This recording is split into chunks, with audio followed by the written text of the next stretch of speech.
Peut-on rêver, peut-on imaginer, faire mieux que rêver, peut-on imaginer de façon un peu plus sérieuse la possibilité de voyager vers les étoiles en des durées raisonnables? Il se trouve que la théorie de la relativité générale d'Einstein propose une possibilité théorique qui semble extrêmement proche de la science-fiction, mais qui pourtant a une véritable réalité, au moins en tout cas une réalité mathématique. C'est ce qu'on appelle la solution du trou de verre.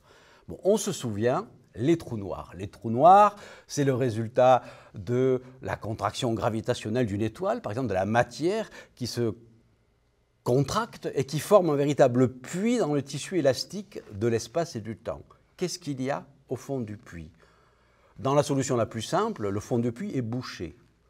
Mais dans des solutions plus élaborées de la relativité générale, notamment celles associées à des trous noirs en rotation, il y a la possibilité que le fond du puits ne soit pas bouché, mais soit en fait une connexion vers une autre région de notre espace-temps. Et cette connexion étrange a été baptisée trou de verre, wormhole en anglais, pour illustrer un petit peu la possibilité qu'un verre sur une pomme, la pomme symbole de la gravitation, pour aller d'un point à un autre de la pomme, au lieu de faire le tour de la pomme, il va creuser un tunnel, un trou dans la pomme pour aller plus vite. Donc avec ces structures encore hypothétiques, mais solutions mathématiques des équations, on aurait des raccourcis pour voyager dans l'espace-temps. Alors prenons un exemple précis. On aimerait aller sur le système planétaire de Sirius. Sirius, grosse étoile, à une vingtaine d'années-lumière, probablement des planètes autour. On aimerait bien aller voir ce qui se passe là-bas. Si on s'en tient aux moyens de transport traditionnels, il faudra des siècles pour y aller. Voilà, un peu désespérant.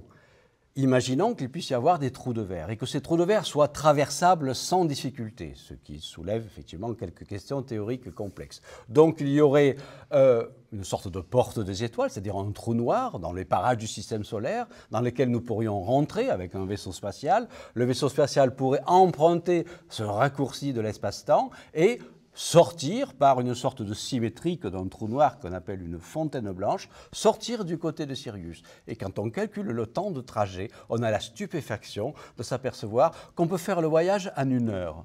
C'est-à-dire on a parcouru les 20 années-lumière en 1 heure, on n'est pas allé plus vite que la lumière, on a simplement emprunté un raccourci.